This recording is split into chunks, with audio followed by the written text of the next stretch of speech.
We're back in today, 2025 Dynasty League Rookie Tight End Rankings. There's 6 guys you got to be aware of. 2 of them you already know. 1 of them is better than those 2 you already know. And then we got 3 other boys. We're talking about where they're going to get drafted in the NFL draft. We're talking about where you should draft them in your NFL rookie draft in your Dynasty League. Let's get right into the video, man. My number 1 tight end on the big board, you'll see him on the screen. Wham, bam, make you ma'am, Mr. Warren is here. He was Penn State's leading wide receiver. Their only receiver, because clearly the 0 receiver catches in their playoff game, embarrassing. He had 98 catches for 1158 yards and 8 tutties. He also had, I'm pretty sure, 200 rushing yards. So, yeah, the Wildcat formation is going to be a game changer. He could potentially pass the ball. I think I saw him punt the ball even this season in college. So this is a true versatility type tight end. Think of you're getting Taysom Hill. Taysom Hill is like 31, 34 years old. He's washed and injured. But imagine being able to get Taysom Hill in fantasy, and you can expect big things. He's going to have a lot of boom type games where he's going to get a lot of targets in the red zone. You know, expected landing spots. I've seen him going top 10 in a lot of mock drafts. The rest of the mock drafts have him going to Indianapolis Colts, Denver Broncos. I think his draft stock has definitely been rising. Wouldn't be surprised if he's a top 12 guy off of the board in the NFL draft. Warren is number 1 tight end for sure. Where would you draft him? I'd use the 107 on him, not going to lie. The second tight end on the board is Colston Loveland. Now, Loveland had an injury-filled season. He was dealing with a shoulder and another undisclosed injury. It's a bit suspicious.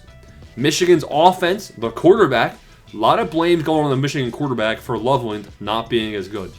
He was their leading receiver still with 56 catches for 582 yards and 5 touchdowns. He's a good run blocker, so he's going to be on the field a lot. People are saying that he's reminiscent of Travis Kelce. Now, this is going to be key, is watching what he does on Combine Day. You know, he needs a high athleticism score to be able to get the draft stock that people are talking about him getting in the rookie redrafts. So, if we're looking at the rookie draft, I've seen Colston Loveland going, middle end of round 1. I think it's a bit too high. You know, with all the running backs in this class, go check out the running back video. Colston Loveland seems like, maybe I'd use the 112, 111, but earlier than that, I don't know. I feel like you're overpaying. Now we have somebody I really like, tight end number 3. Nobody's talking about him, boys. This guy is good. He holds the all-time tight end receiving yards record in college and the all-time touchdown record for a college tight end. He broke the single-season receptions record, broke the single-season receiving yard mark. He's an H-back. He's not going to add much as a blocker, but he could be a big slot receiver if he finds the right fit. This guy is going to get drafted anywhere from round 3 to round 7 of the draft because, unfortunately, he played for the Bowling Green Falcons, Harold Fannon Jr. He had 1,555 receiving yards. He had 120 receptions. He had 10 touchdowns. He had a rushing touchdown. He had 9 carries for 65 yards. He's had 10 carries a year the last 3 years. This guy, yes, it's a trash team. Yes, it's trash opponents. His final game of his college career, he had 17 catches for 213 yards and a touchdown. I don't care if you're playing high scores, man. Give me those stats all day. I'm looking to target this guy early round 2 for sure in my rookie draft. So keep him on your big board for sure. The next 3 guys, not as exciting, but we are going to go top 6 right here for this ranking. Number 4, I got to give it to Mason Taylor.